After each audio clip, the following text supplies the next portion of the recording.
You're listening to the REI Clarity Podcast, the show that guides you from confusion to clarity and sets you on the path to financial freedom faster.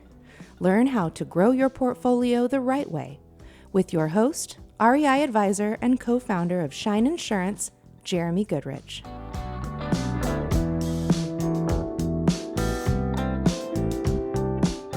Hey there, this is Jeremy Goodrich, your host for the REI Clarity Podcast. Last week we had Jimmy Lamb on the show. He was awesome. If you didn't listen to that episode, you really should go back and do so. He has all sorts of properties across the entire world, including multifamily properties, hotels, all sorts of different things that he does. He was a financial advisor. He now has, money and things that he works with other people and does lending for them. He really is at a place that can sometimes seem unattainable. But I thought he did a really good job of really bringing it back to us, to folks who are not at that place yet, and telling us, well, what are the things, the threads that what moved through the entire process of him growing his portfolio.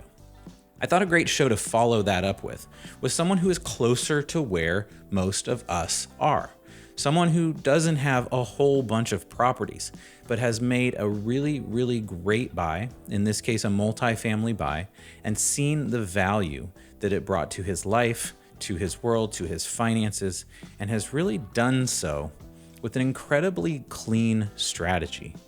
Our guest today spends most of this episode talking about the buildup to his first multifamily buy.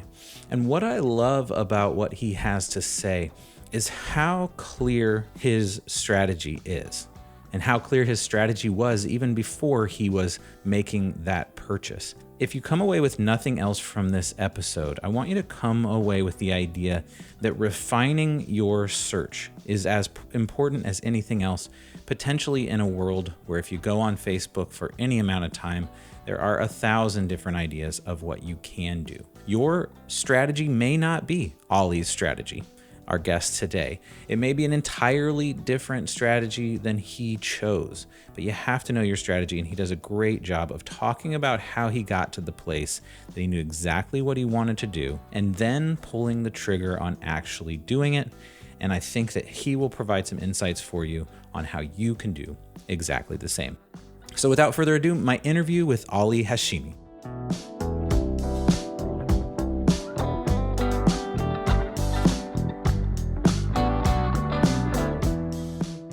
Tell us a little bit about your story and what you're doing or what you've done up to the point where you started investing in real estate. Yeah, I like to tell people my story's fairly boring, right? And which I think is actually a good thing, because a lot of times it's overwhelming when someone like myself or others of your listeners are getting into real estate. They're reading these stories of people turning 100 units in 3 months, and it's like, oh my goodness, I can't do that. Like, that's not realistic. And you in some of your podcasts you talk about being realistic. My story is just that I ended up moving to a new city.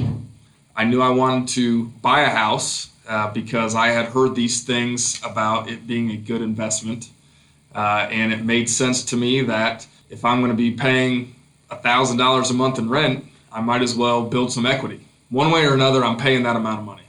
So you were buying, like, that first property, you're just talking about your own house, like buying your own house. Just my own, primary residence. And so when I moved to Indianapolis, that's what I did. Yeah, which is so many people's introduction to the investing world, and most people don't even realize it, right? That when you buy your own house, it's like you're taking a step and you're learning the basic fundamentals of what could, if you wanted it to, grow into larger real estate investing goals.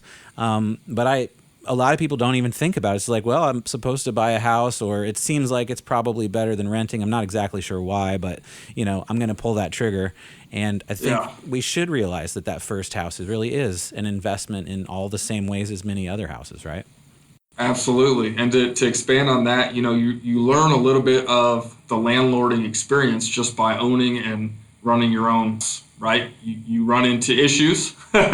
You learn to do repairs based on YouTube. You learn the financial aspect of it. What do I have to generate in order to cover my expenses?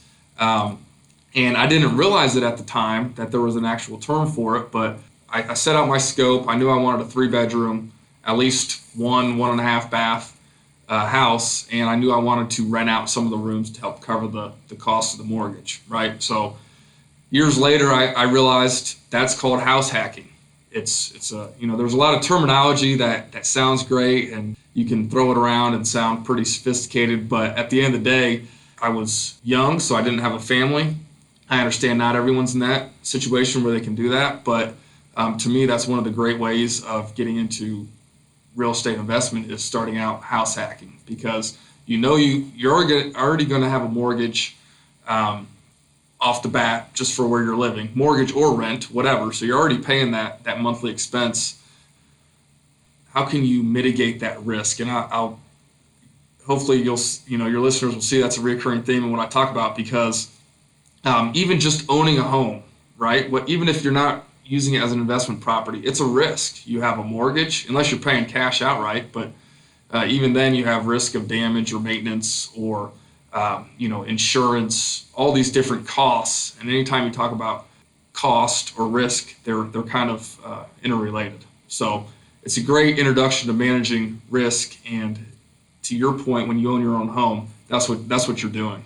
And so I heard two things there. One was this idea of whether it's when you buy your own home, you learn a lot of the risk that comes with it. So when I bought my first home when I was 25, I bought it for $100,000, and it was a beat up old home. And what I realized was I needed to learn how to be a plumber and well, I probably shouldn't have, but I did anyway, learn how to be a plumber and an electrician and finish floors and put in a new wall. And so there are elements of, had I understood better up front, I maybe would have made different decisions. And on the other side, sometimes you just have to learn that. You have to learn that. You had the foresight, to say, well, but what if I brought someone else into this space? What if I brought even roommates into a single family home, or, that kind of thing? And so that what we call house hacking now, that concept of how can I help cover the costs and reduce my risk, was already present in your beginning interactions. That make total sense. Yep. Yeah. And as I really my kind of aha moment, or my light bulb turning on, was when I ended up selling my first house. I never really stopped to consider that when you go to sell a property, if you've done it right, you walk away with a check in your hand. And so it was kind of like, oh, wow. I didn't live completely expense free, but not only did I live at a reduced cost the whole time, the 3 years that I was there, but at the end of those 3 years, I got a check. And that's when, as I was approaching that, I knew I was going to sell, and that was, a 2-3 month process. I started thinking, okay, what am I going to do? What do I want to do with this influx of cash? It wasn't a lot. I'll be, straightforward and honest with you. It was about $15,000 I walked away with when I sold my first home. Not a ton of money, but it's a nice chunk of change. Rarely does somebody just come across that kind of money. Although when you think about a lot of the listeners that are listening to this show, probably if you just looked at equity in your own home or equity in some of your single families, if you have some investments, $15,000 isn't a number that's too hard to wrap your mind around finding and taking a leap with. So you had that $15,000, and so what'd you do with it?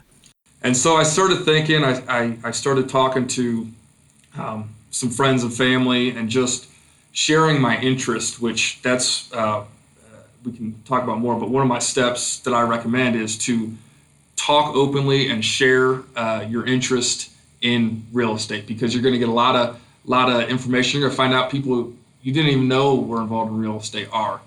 And I started trying to refine what my strategy would be. People that I talked to, a lot of them had one, maybe two other investment properties. Didn't want to grow larger beyond that. I talked to a couple people who made single family their thing. That was what they did, and they were profitable at it. And the more I started looking at it, I'm a very rationally minded individual. I knew that this is something I wanted to pursue, and I wanted to grow.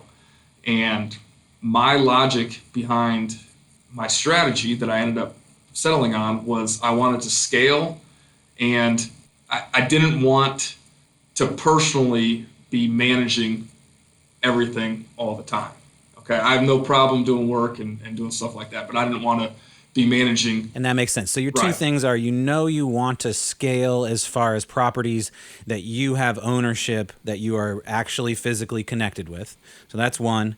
And then two, you don't want to be managing stuff, which Correct. those two things really do come hand in hand, right? If you're going to scale, you can't be managing them anyway. So that makes total sense. So you said, okay. And I think that's great Right. because that's part of your strategy and understanding your strategy. There's a lot of strategies out there where you don't take on ownership in properties as you navigate this real estate world. And you said, no, I want to scale what I have ownership in. So that was a part of your strategy. And then obviously you didn't want to have to manage it. So that makes total sense. All right. So you've set us up. Yeah. So tell us about this multifamily buy and what happened. Sure. So it with that strategy in mind, I knew I wanted to go the multifamily route. And actually, the opportunity kind of presented itself when I ended up moving again. I sold my house in Broad Ripple in Indianapolis and moved to a smaller suburb town called Martinsville, about a half hour south of Indianapolis.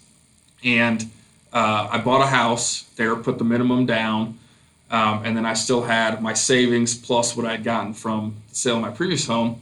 And to that point, I had kind of been keeping an eye out, but that's when I really started to buckle down and actually start searching for a property. And again, I kind of outlined my criteria. I wanted it to be, being a new investor, I wanted to be able to drive there and set eyes on the property if the roof caved in, if it caught on fire, whatever. So I knew that I wanted it to be within a drivable radius. And if I got a call at 2 a.m, I really didn't want to drive more than 2 or 3 hours to have to go set my eyes on it, because at the time my intent was still to, at least initially, manage the property myself. I knew my price range, kind of, but so I kind of had my geography and my price range, and then it was just a matter of keeping an eye on the market and looking for something to come along. And I think that's so important. And I know in your 3 steps to clarity that we'll get to, one of them is refine your search. And I think we're just going to go there right now because I really feel like you hit on that, right? And I was on the phone with an investor last night talking about similar things. And, one of the things I tried to drive home was you have to refine your search because there's just so much out there. And you've got to know whether you're willing to invest 10 miles away, 1,000 miles away, in another country, what type of property. It's overwhelming. It can be very overwhelming. And people ask you, oh, well, what do you want to invest in? And a lot of new investors like myself, initially, you're thinking, oh, I just want to invest. I want to do something smart with my money. You don't know whether you want buy and hold. You don't know whether you want flips. You don't know whether you want a wholesale. Maybe you kind of have an inkling towards one or the other, but you're open to opportunities. You did a great job of refining your search in this process as you were living in Martinsville. And if I gave a recommendation to your listeners, I'd say, ask yourself, how and when do you want to make money, right? So if you're looking for an immediate return, flips is a good way to do that. It's a fast-paced, you get in, buy it, you have it renovated before you end up having to make your first payment, and you're selling it shortly thereafter, and you're making money and you're turning that. That's you're not waiting for any kind of appreciation in value. You're not building any equity. You're building wealth, but you're not building equity. So if you want a quick turnaround, if you're trying to make money today, go buy a $15,000 dump of a house, put 10 grand into it, and sell it for 40. And make a quick 10 grand. So understanding your risk tolerance.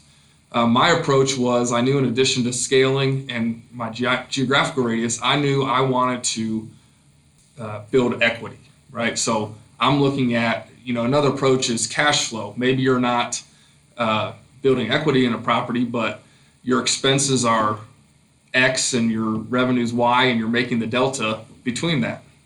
Another way is to cash out refi, the BRR, the BRRRR method, right? So you buy it, you pull the equity out of it after you refinance, and you go and buy another property.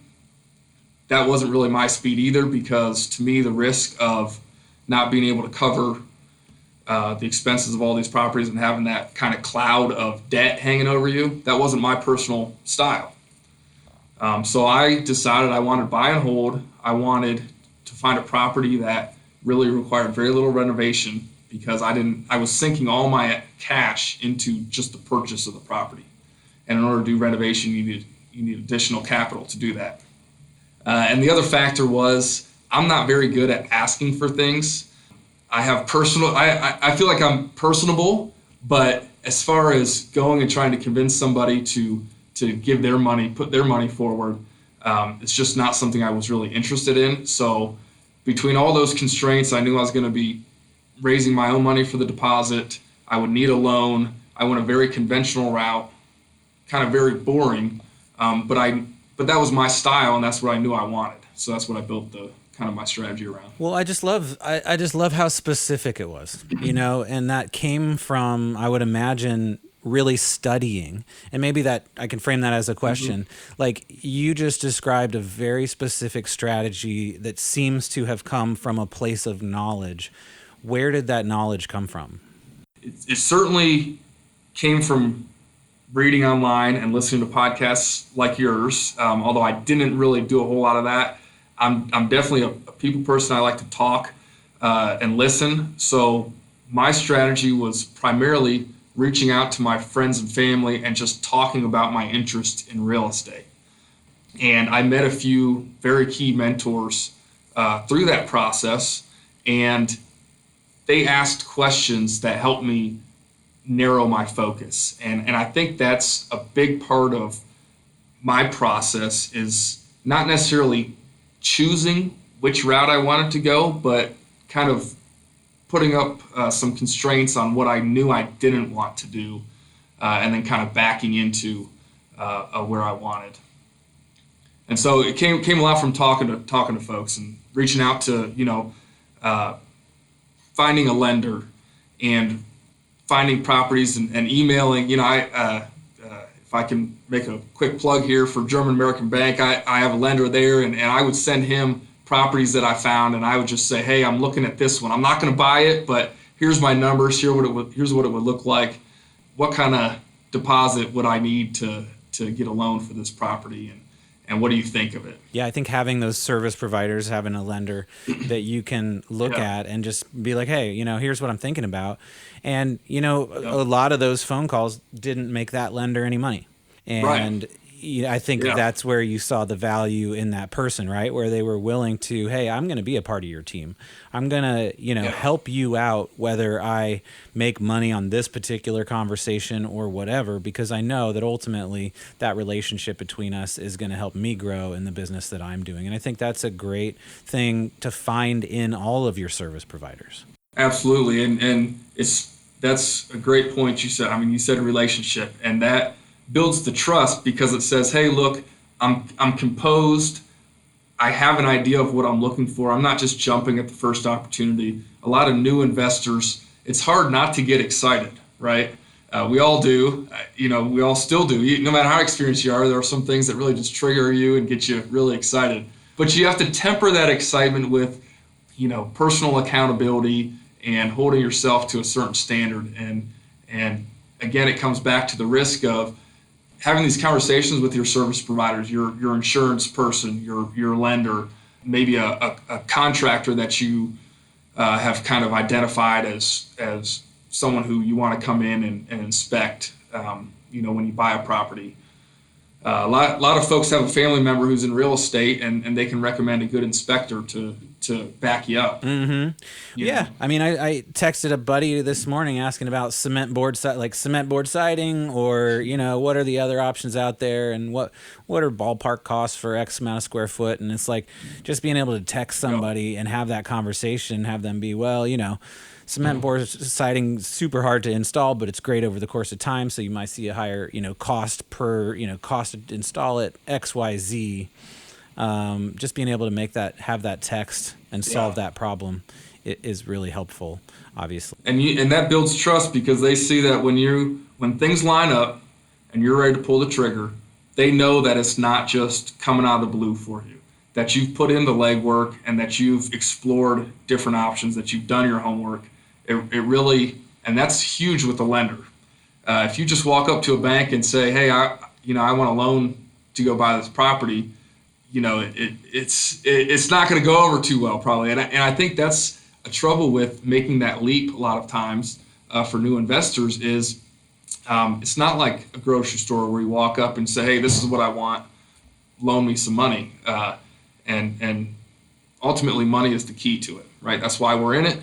That's why the service providers are in it. And you have to have your ducks in a row in that sense. And having those conversations in advance, even though you may not be ready or you may not have the property identified, but having those conversations lets them know that you're serious. It's not just a whim. It's not just hey, I think I want to buy a property, and then 2 weeks later you're moving on to your next bright idea. It lets them know you're committed.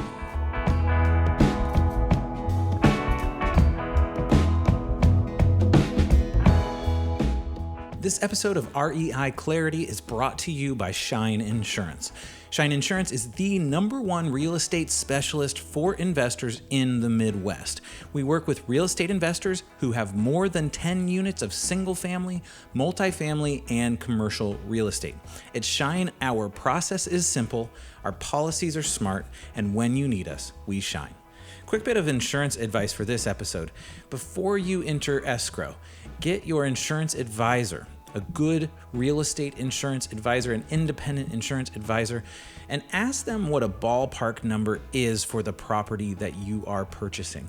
Sometimes a property can be way out of the norm based on elements of that particular property. I was working with a property recently in Oklahoma, and that property's insurance was more than double of what the investor really thought it was going to be because of the construction, because of the amount of units, because of where it was, lots of different things. But if that investor had not reached out and asked about, hey, what is the amount of money that I should expect to pay on an annual term for this insurance policy, those numbers would have been way off. And that investor ultimately ended up not investing in that particular property. I don't know if it was just because of insurance, but certainly insurance had an element to it. So your insurance advisor is a part of your team and a key part of your team in that buying process, in making sure that you keep your risk limited. And if something bad happens, obviously, they're going to be a huge part of making sure that that claim process goes well. So if you are an investor in the Midwest, and by that I mean from North Carolina all the way up to Wisconsin, you have a portfolio that's larger than 10 units, and you believe that your insurance advisor is an important part of your team, then Shine is definitely right for you. Take 10 minutes right now to go to shineinsurance.com and change the way you feel about insurance.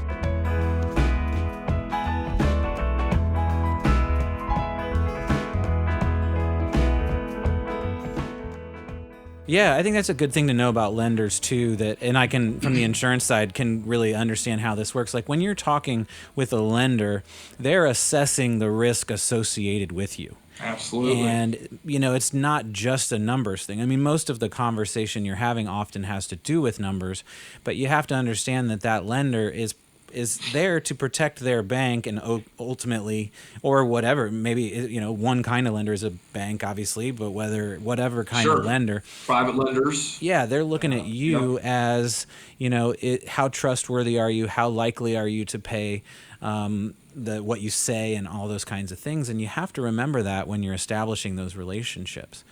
Would you suggest for someone who doesn't have a lender relationship and isn't necessarily on the precipice of a buy, would you suggest they reach out anyway and actually go through a pre-approval process, or just kind of sit down for a cup of coffee?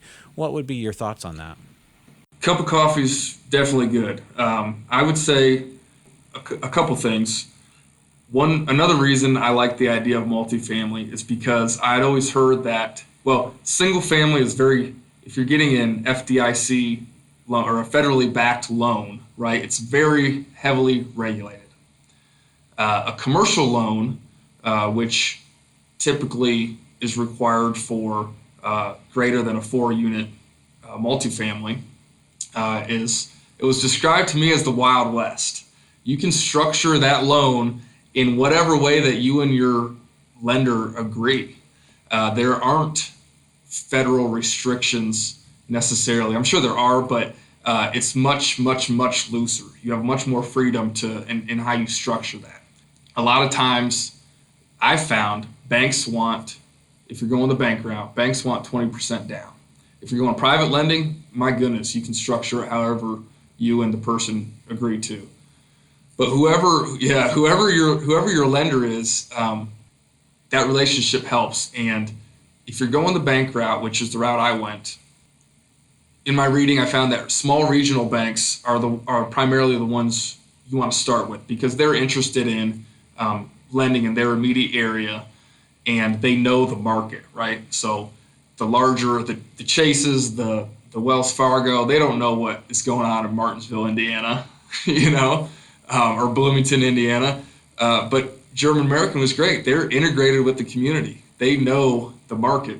And you can ask the question. Usually the regional lenders kind of have specialties, right?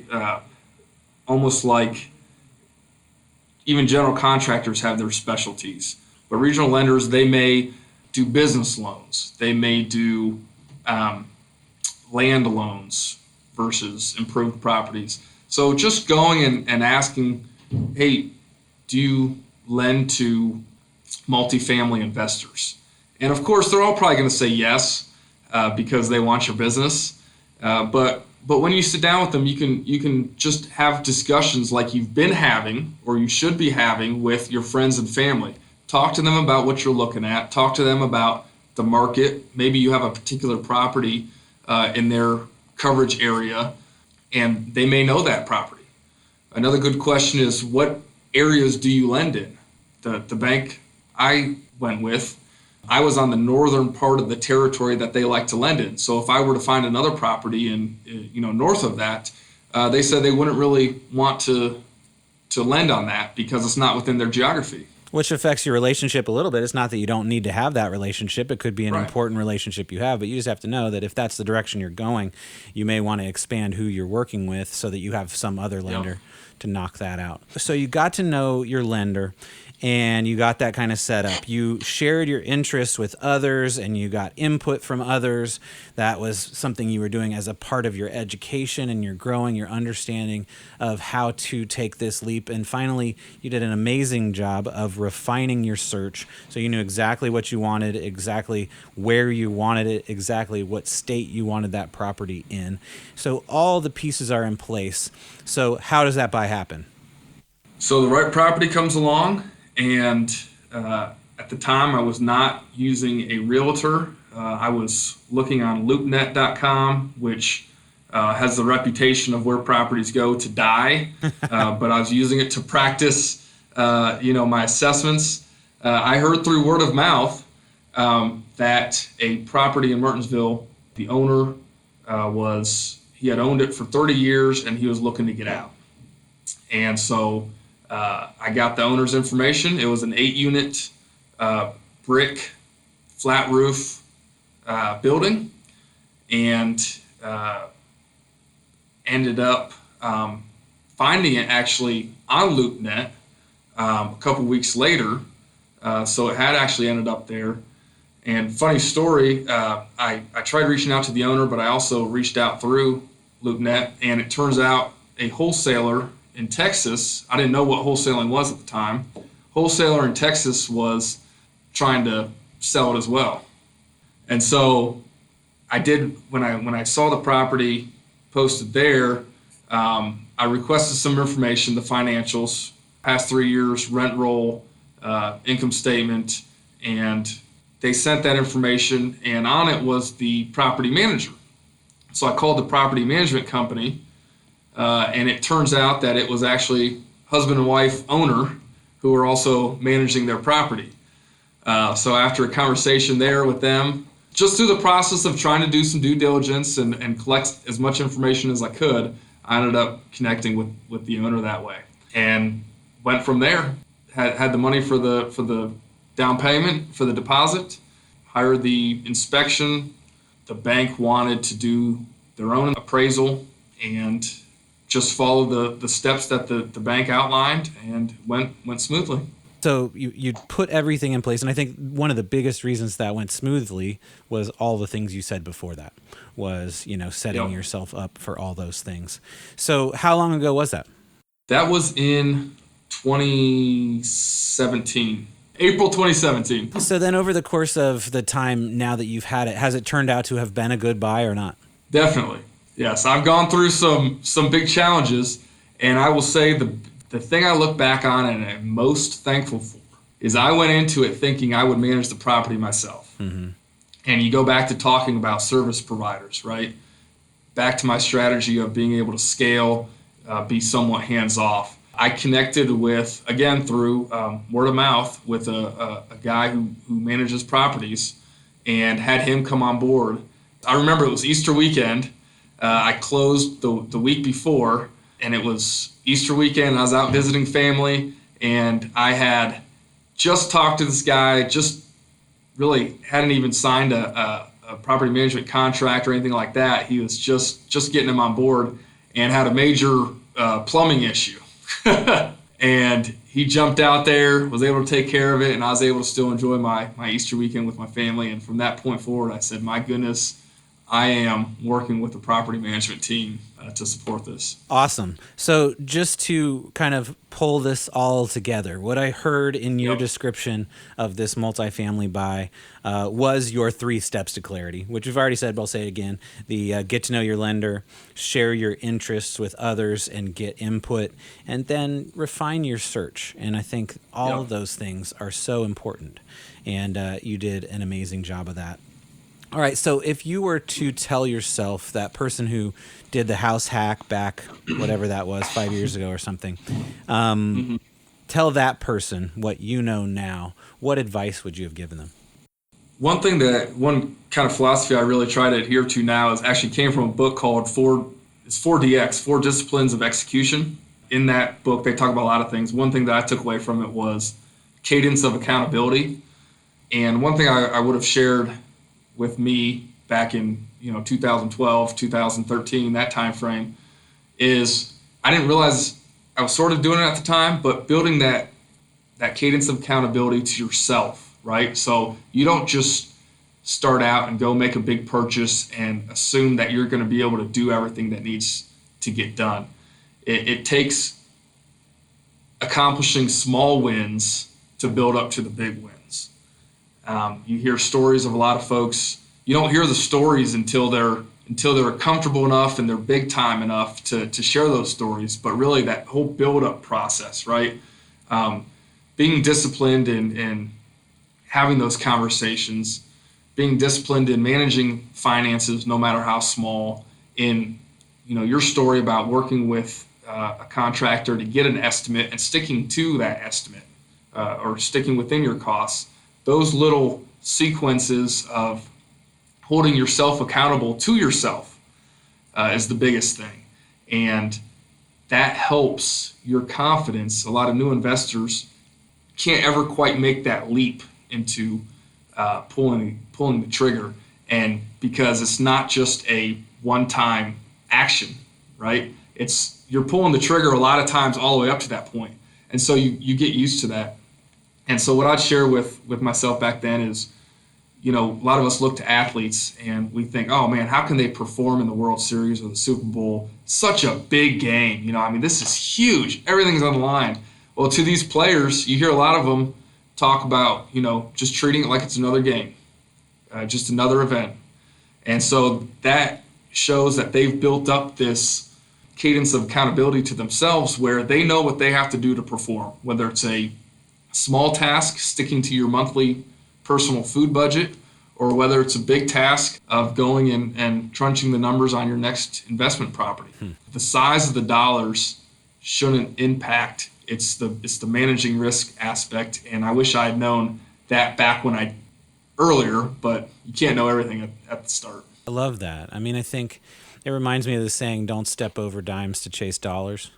That's kind of the same idea, right? One. It's like, the cadence of, I think you said cadence of accountability, the cadence of, taking all these leaps, these steps that are important, creating these structures for yourself as an athlete did when they were 5 years old, when they were 10 years old, when they went to high school, when they went to college. So many of us, myself included, failed at some point in that athletic journey up the ladder because of our own lack of structure and capacity to stay focused.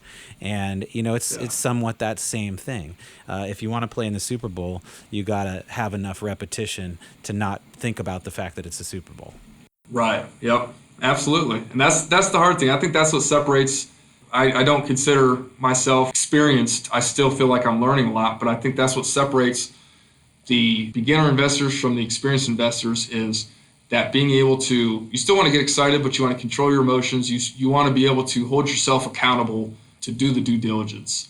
And especially lenders, other service providers that work with you, they want to know that, oh, I know Ali, he's getting excited, but he's doing his homework too. And I've seen him accomplish enough of the smaller tasks leading up to this that I have confidence he's going to be able to deliver on the big game as well. I love that. I think that so much of this and so much of everything, so much of business ownership, no matter what type of business it is, so much of self-help or life experience is about setting goals and being able to work backwards and say, what are my small waypoints? What are the successes I'm looking for, tomorrow? What are the successes I'm looking for in 2 months? What are the things that are going to get me to that end point? Because when you see somebody on Facebook who got 1,000 units in 3 months, either it's total baloney, or that person had built over the course of time to get to a point where they could pull some triggers, and then now they want to teach you about the triggers that they pulled in those 3 months and hope that you don't realize that, it took 7 to 10 years or whatever the story is. There's a big chunk of the iceberg underwater that you don't see.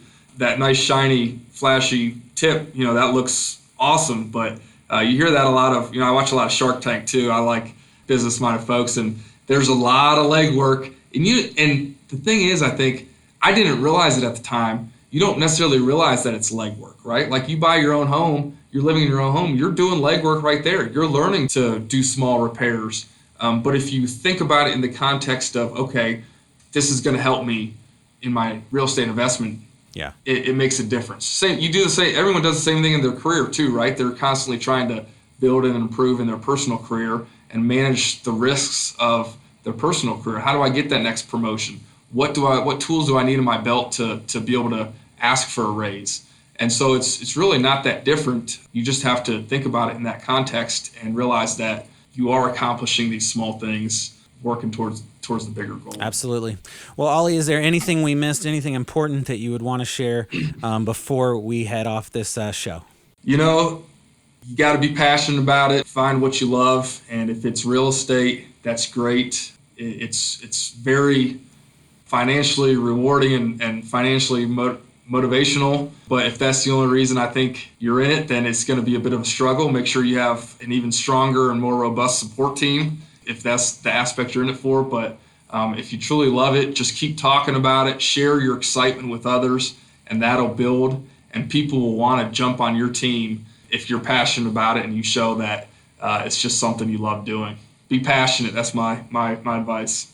Well, Ali, thank you so much for taking a half hour and chatting with us about your real estate investing journey. Great. I'm sure that it's helped a lot of people who are trying to do the same thing you did, to understand how you took those leaps and how they can do the same. So thank you again. Thank you for your podcast and for everything that you do. I think it's great you're spreading the word.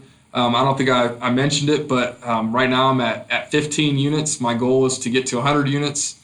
Just saving up and talking about it and sharing that passion with folks. Just about anybody can do it with the right amount of effort.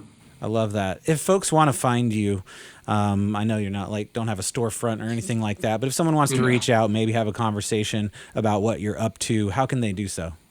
Yeah, I can give you my email address, or if you're ever around the Martinsville, Indiana area, throw my name around and hopefully someone will be like, oh, I know that guy. We'll put contact in the show notes. Maybe we'll make your contact to your Facebook page, and if folks want to connect with you over Facebook, they can do that. Yep, I'm on Bigger Pockets too, Ali Hashemi. I know that's a great resource as well. A lot of folks connect through that, so you can probably find me there as well. Absolutely. All right. Well, Ali, thank you so much. Yeah, thank you, Jeremy. Thanks. Take care.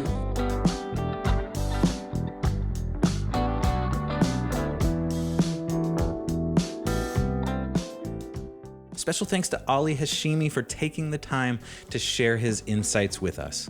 I'm feeling inspired to make that first buy. He does such a great job of just being clear and honest about his journey to that first buy and the fact that he's growing from there. I hope you are inspired by that. I hope that felt attainable. I hope that you're walking away from this episode saying, I know that I can take steps to define my strategy and know exactly what I'm going to look for, and then will it to be there. Make a way to make it happen. So who do you know that needs to hear this podcast? Who is that friend that is maybe about to make that buy, who is maybe all over the place with their strategy and really needs to hear someone who was able to refine that? Grab your phone and send them this episode. Let's help everyone level up. We read every single review. They continue to grow, and I'm enjoying reading all the new reviews. Thank you so much for leaving them. If you have not done so before, if you are listening to this episode or you've listened to other episodes and you appreciate the value of the show, this is one small action you can take to really help this show grow and help other people hear it as well. If you could give us a 5-star rating and write a thoughtful review, tell us what you liked, what you didn't like. We want to learn from you. And finally, if you haven't done so already, please join us in the REI Clarity Facebook group. It is the place to get clarity, make connections, and implement the systems and strategies we talk about here. Just search REI Clarity on Facebook and you'll see the gold logo. We will see you in there. All right, until the next time, here's to clarity that leads to financial freedom faster.